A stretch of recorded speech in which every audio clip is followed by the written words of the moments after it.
बच्चों, चलिए आज हम पढ़ाई शुरू करते हैं। आप अपनी हिंदी की पाठ्य पुस्तक लेकर आइए।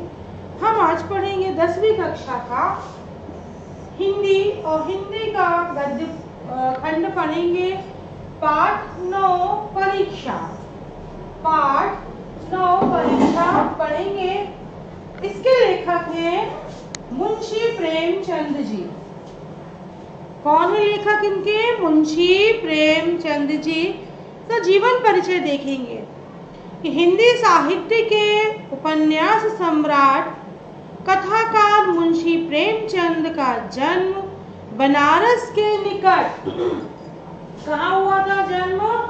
उपन्यास सम्राट मुंशी प्रेमचंद का जन्म बनारस के निकट लमही नामक गांव में 31 जुलाई 1980 में हुआ और प्रेमचंद जी का वास्तविक नाम धनपत राय था। उन्हें नवाब राय के नाम से भी जाना जाता था। इनके पिताजी का नाम अजायब राय तथा माता का नाम आनंदी देवी था। क्या नाम था? मुंशी प्रेमचंद जी को कौन से नाम से जानते थे? नवाब राय के नाम से जानते थे। अब आपने कौन सी बीए की परीक्षा उत्तीर्ण करके शिक्षा विभाग में डिप्टी इंस्पेक्टर हो गए।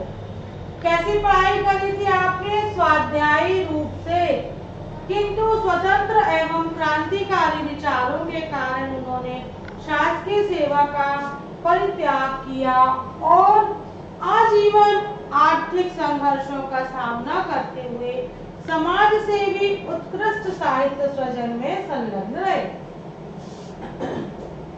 आपने मर्यादा पत्र और माधुरी मासिक पत्रिका का संपादन कार्य किया और जीवन संघर्ष को झेलते हुए आपने अथक योद्धा की भांति 56 वर्ष की आयु में सन 1936 दिव्य ज्योति में आप विलीन हो गए। आपका देहावसान 1936 ईस्वी में हुआ। आपकी रचनाएं हैं प्रमुख कहानी, उपन्यास, नाटक, निबंध, जीवनियां। बहुत सी गद्य विधाओं में आपने हिंदी साहित्य को अपनी लेखनी से समृद्ध किया। कहानियों में मानसरोवर, गुप्तधन और इसके अलावा 300 से अधिक कहानियां संकलित हैं, जैसे पूछ की रात, कपट, ईदगाह, पंच परमेश्वर, परीक्षा, पूरी काकी, बड़े घर की बेटी, सुजान भगत और प्रेमचंद की प्रसिद्ध कहानियां। और आपके उपन्यास है वरदान, प्रतिज्ञा, सेवा सदन, रंगभूमि, कर्मभूमि, निर्मला, गोदान, मंगलसूत्र आदि। आपने नाटक भी लिखे हैं जो है करबिला, संग्राम और प्रेम की बेटी। आपने कुछ निबंध संग्रह भी लिखे हैं जो है स्वराज के फायदे, कुछ विचार और साहित्य का उद्देश्य। अब प्रेमचंद जी गरीबों के मसीहा थे। उनकी कहानियों में दीन दुखियों और महिलाओं, ग्रामीणों तथा समाज के अन्य तिरस्कृत तथा उपेक्षित लोगों के प्रति जन जागरण और जन चेतना लाने का भाव दिखलाई देता है। वे साहित्य को मनोरंजन तथा साधन न मानकर जीवन की सच्चाइयों को प्रकाशित करने का पथ मानते हैं। और प्रेमचंद जी ने अपनी रचनाओं के लिए हिंदी में खड़ी बोली के सहज, सरल और बोधगम्य व्यवहारिक रूप को अपनाया है। उन्होंने भाषा के आकर्षण तथा सहज प्रभाव लाने के लिए अवसर के अनुकूल उर्दू शब्दों का भी प्रयोग किया। उनकी भाषा में मुहावरे और सूक्तियां बहुतायत मात्रा में मिलती हैं। उन्होंने परिचयात्मक, विचारात्मक, भावनात्मक, विश्लेषणात्मक और अभिनयात्मक शैलियों को अपनाया है और उनकी शैली हिंदू उर्दू भाषा की मिश्रित शैली है। अब है काव्य में स्थान, तो हिंदी साहित्य में प्रेमचंद उपन्यास सम्राट के नाम से जाने जाते हैं। वे युग प्रवर्तक कहानीकार होने के साथ साथ नए कहानीकारों में भी अपना विशिष्ट स्थान रखते हैं। आधुनिक साहित्य में कथाकारों में वे अग्रणी है। उपन्यास की भांति उनकी कहानियों में भी आदर्श और यथार्थवादी प्रवृत्ति देखने को मिलती है। अब हम देखते हैं परीक्षा पाठ का भाव सारांश क्या है। जैसे पता है बच्चों, परीक्षा से तो सभी डरते हैं, पर सिर्फ शिक्षा के क्षेत्र में ही नहीं, जीवन के बहुत से क्षेत्र में सभी को परीक्षाएं देनी पड़ती है। तो आज हम इसी परीक्षा को आगे बढ़ते हैं कि परीक्षा कहानी प्रेमचंद द्वारा रचित एक उत्तम श्रेणी की सामाजिक कहानी है। यह कहानी नैतिकता एवं मानव के आदर्श मूल्यों पर आधारित है। देवगढ़ रियासत के दीवान सुजान सिंह जब बूढ़े हो गए तब उन्होंने राजा से आज्ञा लेकर अपना पद त्याग करने का निश्चय किया, क्योंकि वे अपने जीवन के शेष दिन ईश्वर की पूजा में व्यतीत करना चाहते थे। लेकिन राजा ने उन्हें ऐसा करने से पूर्व उपयुक्त नया दीवान चुनने का कार्य सौंप दिया और राजा की प्रबल इच्छा थी कि सुजान सिंह के पश्चात जो भी नया दीवान बने वह सुजान सिंह की भांति कर्तव्यनिष्ठ व ईमानदार हो। तो दीवान पद की नियुक्ति हेतु सुजान सिंह ने अगले दिन अखबार में विज्ञापन निकलवाया कि देवगढ़ के लिए एक योग्य दीवान की आवश्यकता है और जो व्यक्ति स्वयं को इस पद के योग्य समझता हो वह स्वयं दीवान सुजान सिंह से मिले। दीवान पद का प्रत्याशी अधिक पढ़ा लिखा ना हो, लेकिन स्वस्थ व व्यवहार कुशल होना आवश्यक है। प्रत्याशी को 1 माह तक दीवान सुजान सिंह के समक्ष अपने आचार व्यवहार की परीक्षा देनी होगी और परीक्षा में सफल होने पर ही उसे दीवान पद पर नियुक्त किया जाएगा। विज्ञापन के पश्चात दीवान पद के उम्मीदवारों का तांता लग गया और कुछ प्रत्याशी पढ़े लिखे व संभ्रांत परिवार के थे, कुछ पंडित व मुल्ला भी थे। सभी इच्छुक व्यक्ति अपनी अपनी किस्मत का परीक्षण कर रहे थे और इस पद के लिए ग्रेजुएट प्रत्याशी बहुत अधिक संख्या में आए। उन्होंने अपने आप को सफल उम्मीदवार दर्शाने का प्रयत्न किया और इसके लिए अपनी गलतियों को छिपाते रहे। कुछ उम्मीदवार ईश्वर में आस्था रखते थे, कुछ बिल्कुल नास्तिक थे। नास्तिक मतलब जो ईश्वर में आस्था नहीं रखते। सुजान से एक जौहरी की भांति उम्मीदवारों का चयन करने हेतु परीक्षण कर रहे थे। एक दिन नई उम्र के उम्मीदवारों ने हॉकी का खेल खेलने का निश्चय किया। देवगढ़ में यह खेल बिल्कुल नया था। सायंकाल तक खेल चलता रहा, परंतु हार जीत का निर्णय नहीं हो पाया। जहां खेल का मैदान था, हॉकी खेली जा रही थी, उसी के पास एक नाला था। चारों ओर अंधेरा छाया था। इसी समय एक किसान अनाज से भरी बैलगाड़ी लेकर आ रहा था। उसकी बैलगाड़ी नाले के कीचड़ में फंस गई। निरंतर प्रयत्न करने पर भी किसान अपनी गाड़ी को कीचड़ से नहीं निकाल पा रहा था। सभी खिलाड़ी खेल के बाद एक एक करके चले गए। किसी ने किसान की ओर ध्यान नहीं दिया, लेकिन उसी समय एक सुंदर सा नवयुवक आया। उसके पैर में चोट थी, लेकिन उसने लगड़ाते हुए किसान से कहा, क्या मैं तुम्हारी गाड़ी निकाल दूं? क्योंकि उसकी गाड़ी कहाँ फंस गई थी? नाले में फंस गई थी। तुम बैलों को गाड़ी में बैठकर हाँको, मैं पीछे से धक्का लगाता हूँ। उस नवयुवक के प्रयास से बैलगाड़ी कीचड़ से बाहर आ गई, तो उस युवक के पैर कीचड़ में सन गए। किसान ने उसे आशीर्वाद दिया कि भगवान चाहेगा तो तुम ही देवगढ़ के दीवान बनोगे। 1 माह पूरा हो गया था। दीवान के पद का चुनाव का दिन आ गया। सभी अपना अपना परिणाम जानने के लिए उत्सुक थे। सुजान सिंह ने जानकीनाथ को देवगढ़ का दीवान चुनकर घोषणा कर दी कि जानकीनाथ में दीवान बनने के और वह सभी प्रकार से दीवान बनने के लिए उपयुक्त है। तो ये था हमारा इसका सारांश। अब हम देखते हैं पद एक। तो जब रियासत के दीवान सरदार सुजान सिंह बूढ़े हुए तो परमात्मा की याद आई। जाकर महाराज से विनय की कि दीन बंधु, दास ने श्रीमान की 40 साल तक सेवा की। अब मेरी अवस्था भी डल गई, मैं बूढ़ा हो गया हूँ, राजकाज संभालने की शक्ति नहीं रही। कहीं भूल चूक ना हो जाए और मेरे बुढ़ापे पर दाग लगे तो सारी जिंदगी की नेक नामी मिट्टी में मिल जाएगी। इसके कठिन शब्द हैं दीन बंधु मतलब गरीबों के भाई और गरीबों पर कृपा करने वाले। भूल चूक, गलती, नेक नामी अच्छे काम करने से मिलने वाला यश मिट्टी में मिल जाए, नष्ट हो जाएगा। संदर्भ की प्रस्तुत गद्यांश परीक्षा नामक कहानी से लिया गया है। इसके लेखक श्री प्रेमचंद है।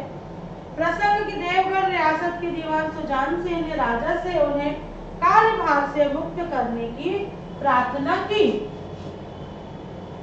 व्याख्या में देखते हैं क्या है कि देवगढ़ रियासत के दीवान सरदार सुजान सिंह जब वृद्ध हो गए तो उन्हें परमात्मा का स्मरण हुआ। वे जाकर महाराज से बोले कि हे दीनबंधु, मैंने आपकी 40 साल तक पूर्ण निष्ठा से सेवा की। अब मेरी अवस्था अधिक हो गई है, मुझ में अब राजकाज संभालने की शक्ति नहीं है। कहीं मुझसे कोई भूल चूक गलती ना हो जाए तो मेरे बुढ़ापे में दाग लग जाएगा। अतः मेरी जिंदगी सब अच्छाइयां मिट्टी में मिलकर रह जाएंगी और नष्ट हो जाएंगी। विशेष कि दीवान सरदार सुजान सिंह ने अपने को राजकीय कार्यभार से मुक्त करने की यहाँ पर राजा से प्रार्थना की है। अब है पद दूसरा। लेकिन उसी समूह में एक ऐसा मनुष्य था जिसके हृदय में दया थी और साहस था। आज हॉकी खेलते हुए उसके पैर में चोट लग गई थी। लंगड़ाता हुआ धीरे धीरे चला आता था। अचानक अकस्मात उसकी निगाह गाड़ी पर पड़ी, वह ठिठक गया। उसने किसान की सूरत देखते ही सब बातें ज्ञात कर ली। डंडा एक किनारे रख दिया, कोट उतार डाला और किसान के पास जाकर बोला, मैं तुम्हारी गाड़ी निकाल दूं? इसके कठिन शब्द है अकस्मात मतलब अचानक, निगाह दृष्टि, छिटक गया, रुक गया। प्रसंग वही पूर्व की भांति। प्रसंग दीवान पद की उम्मीदवारी के लिए यो तो अनेक लोग आए थे, सबके निराले ठाट बाट शौक थे, पर उसी समूह में एक दयावान और साहसी व्यक्ति भी था। उसका यहाँ पर वर्णन किया जा रहा है। व्याख्या है कि लेखक कहते हैं कि दीवान पद की उम्मीदवारी के लिए देश के कोने कोने से अनेक आदमी आए, पर उस समूह में एक ऐसा भी व्यक्ति था जिसके हृदय में दया और साहस था। हॉकी का खेल खेलते समय उसके पैरों में चोट लग गई थी। वह लंगड़ाता हुआ धीरे धीरे चला आ रहा था। अचानक उसकी दृष्टि गाड़ी पर पड़ी। वह वहीं रुक गया। जब उसने किसान की सूरत देखी तो उसे किसान की परेशानी मालूम हो गई। उसने अपना खेल का डंडा एक तरफ रख दिया, कोट उतारा और किसान के पास जाकर कहने लगा, मैं तुम्हारी सहायता कर दूं, मैं तुम्हारी गाड़ी निकाल दूं। लेखक ने व्यक्ति के हृदय में दया और साहस के दर्शन कराए हैं। अब है यहाँ पर तीसरा पद कि इस पद के लिए ऐसे पुरुष की आवश्यकता थी जिसमें के हृदय में दया हो, साथ ही साथ आत्मबल। हृदय वह जो उदार हो, आत्मबल वह जो आपत्ति का वीरता से के साथ सामना करे। और रियासत के सौभाग्य से ऐसा पुरुष मिल गया। ऐसे गुण वाले संसार में कम है, और जो है वे कीर्ति और मान के शिखर पर बैठे हुए हैं, उन तक हमारी पहुंच नहीं है। तो कठिन शब्दों में है कीर्ति, यश, मान का सम्मान। संदर्भ पूर्व की भांति है। प्रसंग है कि देवगढ़ के नए दीवान की खोज में नया दीवान मिल जाता है। यहाँ उसी का वर्णन किया जा रहा है। व्याख्या है कि सरदार सुजान सिंह ने एक स्थान पर जिस व्यक्ति का चयन किया उसकी घोषणा करते हुए सुजान सिंह ने कहा, इस पद की साथ ही साथ आत्मबल भी हो। उसका हृदय उदार होना चाहिए, उसमें ऐसा आत्मबल हो जो किसी भी आपत्ति का वीरता के साथ सामना कर सके। इस देवगढ़ रियासत का यह सौभाग्य रहा कि उसे एक योग्य व्यक्ति मिल गया। ऐसे गुण वाले संसार में कम ही होते हैं, और जो थोड़े हैं वे भी कीर्ति और मान के शिखर पर बैठे हुए हैं, उन तक हमारी पहुंच नहीं है। विशेष है कि देवगढ़ के दीवान पद की खोज में एक आत्मविश्वासी और कर्मठ व्यक्ति की प्राप्ति हो जाती है। अब यहाँ पर बच्चों कुछ छोटे छोटे लघुत्तरी प्रश्न। तो प्रश्न है कि सुजान सिंह कौन था? सुजान सिंह देवगढ़ रियासत के दीवान थे। देश के प्रसिद्ध पत्रों में विज्ञापन क्यों निकाला गया? विज्ञापन इसलिए निकाला गया कि देवगढ़ के लिए एक सुयोग्य दीवान खोजने की आवश्यकता है, इसलिए विज्ञापन निकाला गया। प्रश्न 3 है, रियासत देवगढ़ में आए हुए उम्मीदवारों में से कौन सा खेल खेलने की योजना बनाई? तो कौन सा खेल खेलने की योजना बनाई? हॉकी का खेल खेलने की योजना बनाई। फिर प्रश्न, किसान की गाड़ी कहाँ फंस गई थी? किसान की अनाज से भरी हुई गाड़ी नाले में फंस गई थी। फिर प्रश्न, अच्छा तुम गाड़ी पर जाकर बैलों को साधो, मैं पनियों को ढकेलता हूँ, यह बात किसने किससे कही?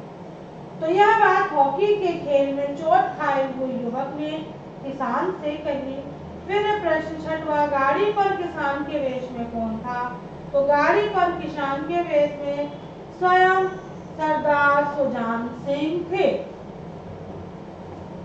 अब है लघुत्तरी प्रश्न जो आपकी किताब में भी दिए हैं बच्चों। तो पहला प्रश्न है कि राजा दीवान सुजान सिंह का आदर क्यों करते थे? तो राजा दीवान सुजान सिंह का आदर इसलिए करते थे क्योंकि उनकी अनुभवशीलता एवं नीति कुशलता के कारण वो उनका आदर करते थे। फिर है बूढ़ा जौहरी आड़ में बैठा क्या देख रहा था? तो बूढ़ा जौहरी आड़ में बैठा हुआ देख रहा था कि इन बगलों में हंस कहाँ छुपा हुआ है।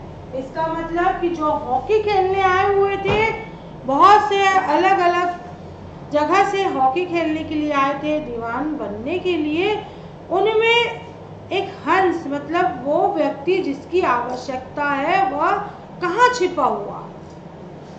प्रश्न 3 कि खिलाड़ियों ने निराश और असफल किसान को किस भाव से देखा? तो उत्तर है, खिलाड़ियों ने निराश और असफल किसान को बंद आंखों से देखा कि जिनमें न सहानुभूति थी और न ही उनमें उदारता और न ही वात्सल्य था। अब है प्रश्न 4 कि परेशान किसान की सहायता किसने की? तो नाले में फंसी गाड़ी पर किसान अत्यधिक परेशान था।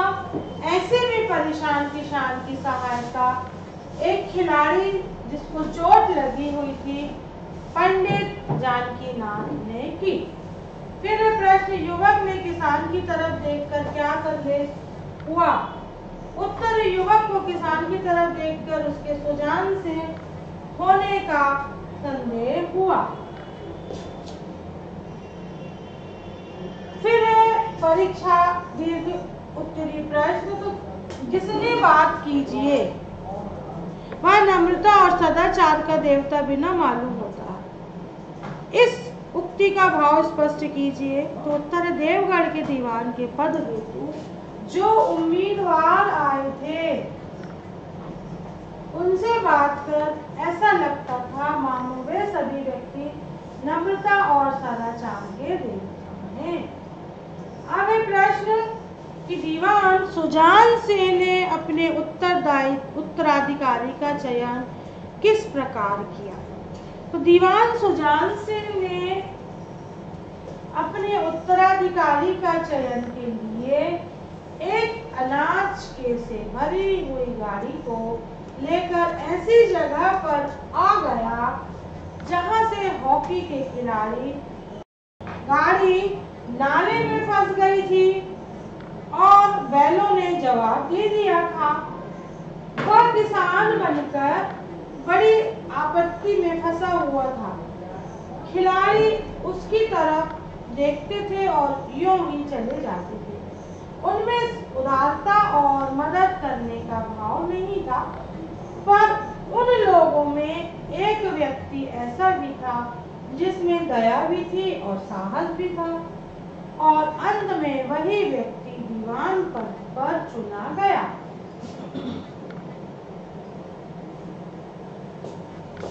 अब देवगढ़ रियासत के दीवान पद के लिए जानकीनाथ का चयन क्यों किया गया?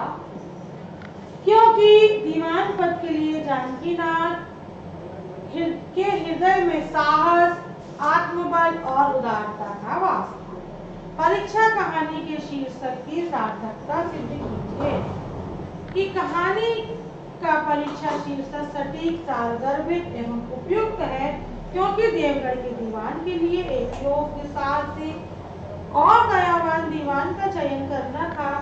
अतः उसकी अनेक प्रकार से परीक्षा ली गई और परीक्षा में सटीक और उतरने पर ही उसे दीवान पद पर चुना गया।